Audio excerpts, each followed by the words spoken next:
नमस्कार किसान भाइयों, आज के इस वीडियो में आप सभी का दिल से स्वागत है। दोस्तों, टमाटर खेती की ए टू जेड जानकारी वाले इस पार्ट 3 में भाग 3 में आपका सहर्ष स्वागत है। अगर आपने भाग 1 और 2 नहीं देखा है तो उसमें भी बहुत सारी जानकारी हमने दी है और आगे की तरफ ये जानकारी हम कंटिन्यू भी करने वाले हैं।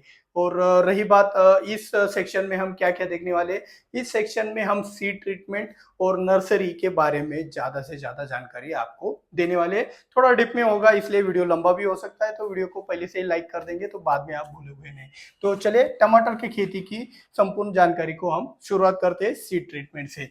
तो यहाँ पे सीड ट्रीटमेंट के लिए आपको एक बात बता दूं, अगर आप कंपनी का सीड ले रहे हो तो उसमें पहले से ही सीड ट्रीटमेंट करवा के आता है। ऐसा आपने बहुत बार भी देखा होगा। मतलब वो लाल रंग का कुछ ना कुछ लगाते हैं ना, आपने देखा होगा। तो वो सीड ट्रीटमेंट पहले से किया होगा। तो वो कौन सा केमिकल है, वो कंपनी के एम्प्लॉयज हो गए, दुकानदार हो गए, उनसे अगर पूछेंगे तो आपको सीड ट्रीटमेंट करने के लिए और भी अच्छा रहेगा। क्योंकि कोई केमिकल दूसरे केमिकल को या फिर वही केमिकल अगर इस्तेमाल किया तो थोड़ा गड़बड़ भी हो सकता है। तो इसलिए सावधान रहे। अगर टमाटर की खेती में आपको सही जानकारी सही तरीके से सीड ट्रीटमेंट करना है तो ये महत्वपूर्ण है। ये बात आपको पहला समझ लेना है। तो पहला 3 प्रकार होते हैं। एक केमिकल वाला आप से ट्रीटमेंट कर सकते हैं। केमिकल के अंदर आप फंजीसाइड्स का भी इस्तेमाल कर सकते हैं। केमिकल के अंदर फंजीसाइड का इस्तेमाल कर सकते हैं, इंसेक्टिसाइड का भी इस्तेमाल कर सकते हैं। इंसेक्टिसाइड्स का भी इस्तेमाल कर सकते हैं। इसी के साथ साथ आप पीजीआर का भी इस्तेमाल कर सकते हो। तो ये सब चीजें आप सी ट्रीटमेंट के अंदर कर सकते हैं। और एक और बात, ये स्टार्ट होने से पहले मैं आपको बता देता हूँ कि यार देखो, कुछ कठिन कवक वाले जो भी एक सीड्स होते हैं उनको भिगो कर रखा जाता है रात रात भर। तो ये यहाँ पे करने की जरूरत नहीं, क्योंकि आप देखो तरबूज खरबूज जैसे या फिर अपना ककड़ी हो गया, खीरा हो गया, उसके बीजों को आप थोड़ा बहुत भिगो कर लगा सकते हैं। कोई टेंशन नहीं। इसका जर्मिनेशन बहुत अच्छा होता है, कोई टेंशन वाली बात नहीं। आपको सिर्फ पानी का ख्याल रखना है। तो यहाँ पे ज्यादा जल्दबाजी ऐसा कुछ दिमाग में आ रहा है तो वो निकाल दो, जरूरत नहीं है। ये पॉइंट मैं पहले से क्लियर कर देता हूँ। तो फंजीसाइड, अगर कंपनी के जो भी कंपनी के जो बीज आप ले रहे हो, जिस कंपनी की, उसने अगर से ट्रीटमेंट में फंजीसाइड का इस्तेमाल नहीं किया है तो आप कर सकते हो। कुछ लोग क्या करते हैं, कंपनी का भी वही जाता है और आपका भी वही जाता है। कंपनी भी M45 और आप भी M45, कंपनी 22 आप 22, कंपनी सिर्फ कलर आप कर सकते हो। तो ये बात है, तो वो महत्वपूर्ण है। तो फंजीसाइड्स की भी आप अलग अलग फंजीसाइड्स का एक सी ट्रीटमेंट कर सकते हो।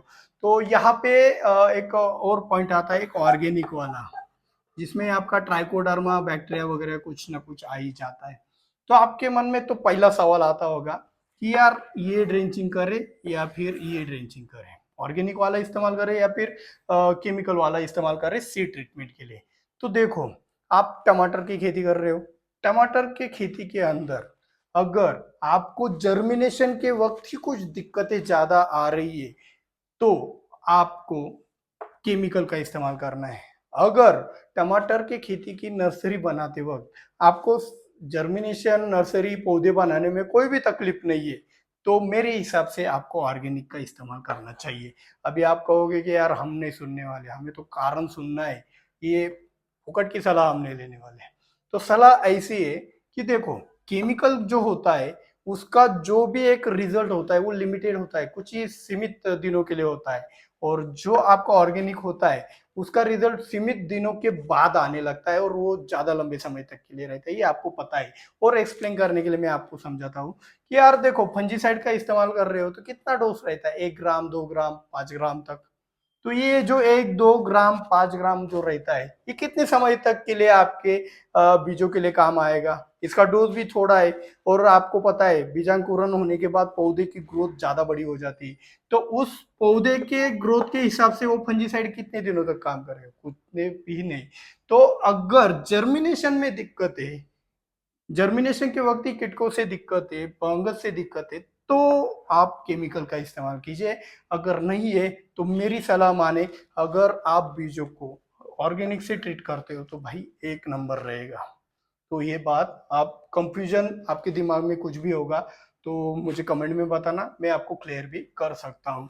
तो ऑर्गेनिक मेरा फेवरेट है बॉस। तो आप ऑर्गेनिक में ट्राइकोडर्मा का भी इस्तेमाल कर सकते हो। ट्राइकोडर्मा मुझे बहुत अच्छा है लगता है। माइकोराइजा भी बेस्ट है। तो मेरे हिसाब से आपको ट्राइकोडर्मा या फिर माइकोराइजा दोनों में से किसी एक का ही इस्तेमाल करना चाहिए। और साथ ही साथ पीजीआर का भी मामला आ गया। अभी क्या होता है, कुछ कुछ लोग क्या करते हैं, 6 बी आई आई बी ऐसे पीजीआर का इस्तेमाल जर्मिनेशन के लिए करते हैं। और कुछ कुछ जिब्रेलिक एसिड का भी करते हैं। भाई इसका डोज बहुत कम रहता है। घर पे ऐसी गलत फहमी मत करे, गलतियां मत करे, क्योंकि अगर पीजीआर का डोज 19-20 हो गया तो आपका समय बर्बाद हो सकता है, आपका बीज भी बर्बाद हो सकता है। ये पीजीआर का डोज बहुत ही कम रहता है, इसीलिए कंपनी वाले क्या करते हैं, सही कॉन्सेंट्रेशन में इसको बेचते हैं, पीआर के सी ट्रीटमेंट वाले। या फिर कुछ कंपनियां क्या करते हैं, इन दोनों का कोम्बो बनाकर आपको बेचती है। तो वो कोम्बो भी अच्छा ही है, क्योंकि इसका डोज कितना रखना है ये आपको अच्छी तरीके से आना चाहिए, जिस भी पीजीआर का आप इस्तेमाल कर रहे होंगे। तो कोई दमन जैसे या फिर कुछ और प्रोडक्ट भी है मार्केट में सी ट्रीटमेंट के लिए, वो आते हैं जिनमें ये कोम्बो मिल जाता है, तो बेटर रहता है। अभी कॉन्टेक्ट वाला फंजीसाइड इस्तेमाल करें या फिर सिस्टेमिक वाला फंजीसाइड इस्तेमाल करें। तो यार देखो, कॉन्टेक्ट फंजीसाइड को अगर हम इस्तेमाल करते हैं तो वो जो कवक रहता है उसी को लग जाता है, लेकिन उसमें कोई जान नहीं होती। उसमें से अंदर से जान निकल के आते, सजीवता उसमें नहीं रहती। तो कवक को सिर्फ प्रोटेक्शन देके कुछ फायदा नहीं है। कवक को प्रोटेक्शन देना है तो इंसेक्टिसाइड का देना पड़ेगा। तो मेरे हिसाब से इंसेक्टिसाइड कॉन्टेक्ट वाला इस्तेमाल करना चाहिए, और आपका फंजीसाइड सिस्टेमिक वाला इस्तेमाल करना चाहिए। ये मेरी सलाह है, कोई किसी का मत इसके ऊपर कुछ अलग भी हो सकता है। तो इसके हिसाब से अगर आप सी ट्रीटमेंट अच्छी तरीके से करोगे, या फिर पहले से ही रेडीमेड आपका सी ट्रीटमेंट कंपनी से आया हुआ होगा, तो आपको कोई भी डरने की बात नहीं है। अभी हम किसान भाइयों, अगर आप पौधे नर्सरी से मंगवाने वाले हो तो कोई बात नहीं, लेकिन नर्सरी घर पे अगर बनवाने वाले होंगे तो आपको यहाँ पे सावधानी से दिखना चाहिए।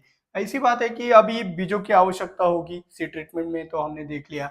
उसके बाद में हमें प्लास्टिक ट्रेज की आवश्यकता होगी। अभी रेडीमेड प्लास्टिक ट्रेज मिलते हैं, आपको पता है।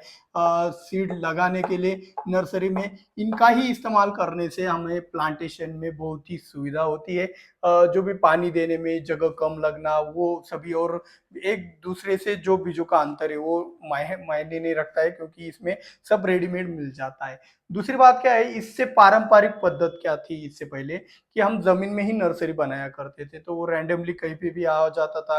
कुछ डिसीज जमीन में रहता था तो उसके ऊपर भी अटैक होता था। तो आप ये बात सोचो कि अगर नर्सरी में अगर डिसीज का अटैक हो गया तो यार फसल में क्या नौबत आ सकती है, आपको बताने की जरूरत नहीं है। अगर ऐसी सिचुएशन होती है तो वो फसल करने में कोई भी मजा नहीं है। तो बात को यहाँ पे समझो कि आपको वो पारंपरिक पद्धति छोड़कर अभी टेक्नोलॉजी के हिसाब से ट्रे का ही इस्तेमाल करना है। इसके बाद आपको लगेगा कोकोपीट। कोकोपीट का इस्तेमाल करते वक्त आपको ये ध्यान में रखना है कि कोकोपीट के अंदर होता है क्लोराइड। तो ये जो क्लोराइड होता है इसको लीच आउट करने के लिए, यानी कि इसको इसमें से निकालने के लिए इसके ऊपर पानी की बौछार करनी होगी आपको। ज्यादा से ज्यादा पानी इसमें से निकालना होगा। इसके बाद क्या होगा, ये जो क्लोराइड है ये पानी के साथ बह जाएगा, इसको ही लीच आउट करना कहते हैं। तो ये आपके सी ट्रीटमेंट के बाद आपका कोकोपीट भी तैयार हो जाता है। कोकोपीट तैयार होने के बाद आपको सिंपली क्या करना है, इसको ट्रे में भर देना है। और ट्रे में भरने के बाद आपको बीजों को यहाँ पे डालकर आपको जर्मिनेशन के लिए छोड़ देना है, उसको पानी वगैरह देकर। तो पानी देते वक्त झारी से देना है, अच्छी तरीके से देना है। इसमें पानी जल्दी सूख भी जाता है। अगर आप गर्मियों के दिनों में अगर नर्सरी बनवा रहे हो तो पानी देने की जो भी एक बात है वो आपको उसके ऊपर ज्यादा अलर्ट रहना पड़ेगा, पानी बार बार देना पड़ेगा। तो ये वाटर मैनेजमेंट भी आपको सीखना पड़ेगा।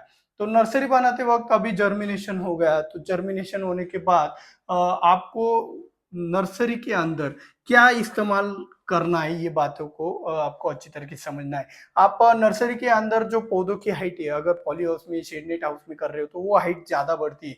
तो किसान भाई आप एक काम कर सकते हो कि उनकी हाइट छोटी रखने के लिए आप 1261 या फिर 5234 का इस्तेमाल कर सकते हो। 5234 थोड़ा खतरनाक होता है, ज्यादा ही तेजी से दौड़ रहा है तो ही 5234 का इस्तेमाल करें। या फिर आप 1261 का भी इस्तेमाल कर सकते हो, पौधा दौड़ भी नहीं रहा है तो चौड़ाई बढ़ाते हुए 1261 बढ़िया रहता है। अगर कुछ भी समझ नहीं आए तो सिंपल एक बात काम कर लेना कि यार 13-40-13 का इस्तेमाल कर लेना, वो सबसे आपके लिए बेटर रहेगा। तो 13-40-13 आप न्यूट्रिएंट का इस्तेमाल कर सकते हैं। साथ में इसके साथ साथ आप सिलिकॉन का भी इस्तेमाल अगर नर्सरी के अंदर करते रहोगे तो वो स्ट्रेस में नहीं जाएगी, पत्तियों की जो चौड़ाई है वो भी आपको अच्छी दिखेगी। प्लांटेशन करते वक्त एक जगह से दूसरी जगह पे लेके जाते वक्त जो भी स्ट्रेस आएगा, तनाव आएगा, वो ये आने नहीं देगा और फसल में मजबूती रखेगा। तो सिलिकॉन भी अच्छा रहता है। और नर्सरी में देखो सिलिकॉन की मात्रा भी आपको कितना लगता है, थोड़ा मात्रा लगता है। तो नर्सरी में आप महंगी महंगी चीजें भी इस्तेमाल कर सकते हैं। तो ये फायदा, अगर कुछ महंगा वाला सिलिकॉन भी इस्तेमाल कर रहे हो तो कोई दिक्कत वाली बात नहीं है, अगर आप नर्सरी बना रहे हो तो। अभी हम जानेंगे कि क्या इस्तेमाल नहीं करना है। तो यार देखो, कुछ नर्सरी वाले क्या करते हैं, टिल्ट का इस्तेमाल कर बैठते हैं।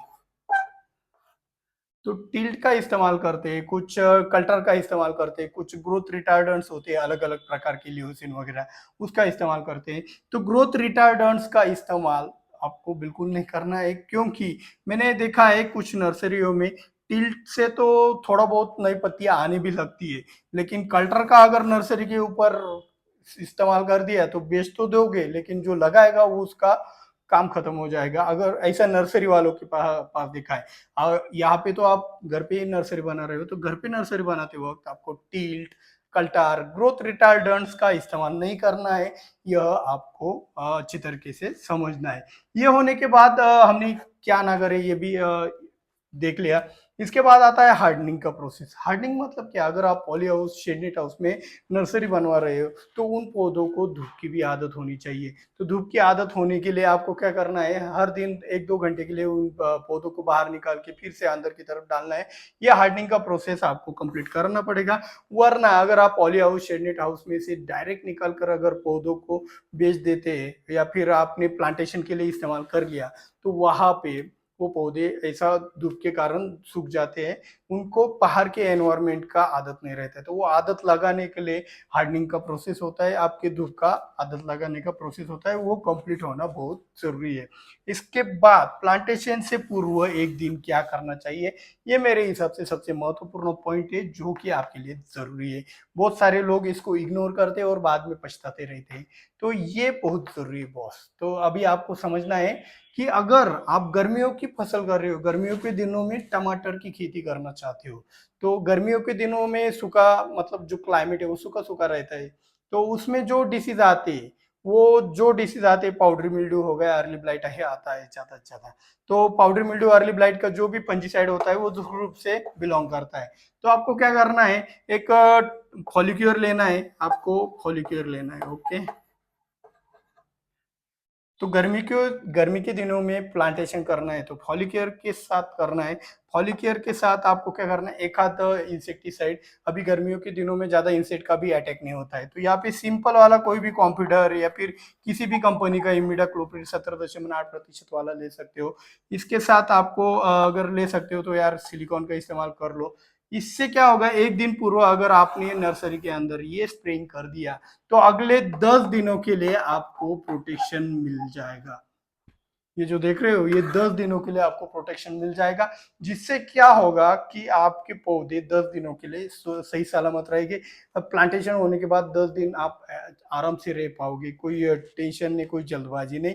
10 दिनों तक अच्छे से प्रोटेक्शन रहेगा तो वो जड़ों को सेट होने में भी मदद होगी। वरना क्या होता है, नीचे की तरफ जड़ें सेट होने को दिखती है और आप ऊपर से केमिकल का वार कर देते हो, पत्तियां जल जाती है।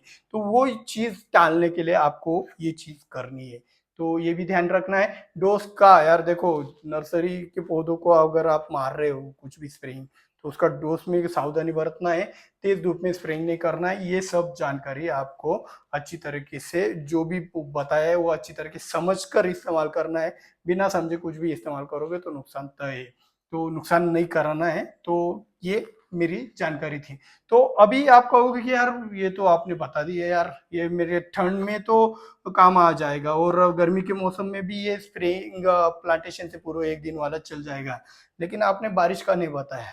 तो बारिश में देखो, बारिश में क्या आता है, लेट ब्लाइट आता है। तो लेट ब्लाइट टमाटर की खेती में आपको पता है कितना परेशान करता है, एक बार आ गया तो टमाटर की खेती में अगर बारिश भी चल रही है और प्लांटेशन भी करना है कल परसों, तो ऐसी सिचुएशन में आप महंगे से महंगा वाला दवाई भी इस्तेमाल कर सकते हो। तो मेरे हिसाब से आपको इस्तेमाल करना है जैम्प्रो। जैम्प्रो लीजिएगा। जैम्प्रो के साथ साथ आप एक काम कर सकते हैं, जैम्प्रो ही क्यों लेना है भाई, 10 दिनों के लिए प्रोटेक्शन दे देगा। करजेट लोगे तो 5 दिनों के लिए प्रोटेक्शन मिलेगा। मेलोडियो करोगे 3 दिनों के लिए मिलेगा। तो वो चीज आपको देखनी है। जैम्प्रो ले लोगे। जैम्प्रो के साथ साथ तो बारिश के दिनों में आपको किटको की भी ज्यादा दिक्कत होती है, तो इसके साथ डेलीगेट वगैरह ले लेंगे, कोई टेंशन नहीं। हम्म? तो डेलीगेट के साथ साथ हम सिलिकॉन का भी इस्तेमाल कर सकते हैं। तो इस तरीके से अगर ठंड का दिन, गर्मी का दिन होगा, तो प्लांटेशन से पूर्व एक दिन पहले आपको ये इस्तेमाल करना है। और अगर आपका बारिश के दिनों में अगर प्लांटेशन है, तो आप इस कॉम्बिनेशन का इस्तेमाल कर सकते हैं। तो इस तरीके से हमने देख लिया कि बारिश के दिनों में प्लांटेशन हो रहा है तो क्या करना है, और ठंड के दिनों में या फिर गर्मियों के दिनों में क्या प्लांटेशन हो रहा है तो आपको क्या करना है। तो आज की ये जानकारी आपको पसंद आई होगी तो वीडियो को लाइक करें, चैनल को सब्सक्राइब नहीं किया है तो सब्सक्राइब करें। आपका जो भी प्यार है, मेरे को थोड़ा सा कम कम लग रहा है, तो यार थोड़ा एनर्जेटिक हो जाओ, ज्यादा से ज्यादा वीडियो को शेयर करो, उसमें मजा आएगा, मेरे को भी जानकारी देने में मजा आएगा। मैंने 1 लाख सब्सक्राइबर होने से पहले आपको वादा किया था कि यार मेरे जो A to Z वाले वीडियोस होंगे वो कॉमन वाले नहीं होंगे। आप इसका भी देख रहे हो, ये तो डेमो ही चल रहा है। तो यानी कि A to Z कंप्लीट नहीं हुआ है हमारा, ये हर एक वीडियो बहुत लंबा लंबा बन रहा है। तो ये जानकारी भी ज्यादा है, तो यार 1-2 घंटे में खत्म नहीं होगा हमारा A to Z। तो इसी जानकारी के वश इतने ही लंबे कंटेंट के कारण मैंने ये इसको लेट कर दिया। अभी आप समझ रहे होगे कि यार A to Z सचमुच इसका लेट क्यों हुआ है। तो आपको अगर सचमुच अगर लगता है जेन्युइन इंफॉर्मेशन दे रहा हूँ, तो यार शेयर करना ना भूलेगा। और मिलते हैं कल के पार्ट में, मतलब इसके बाद आने वाले पार्ट में। जय जवान जय किसान।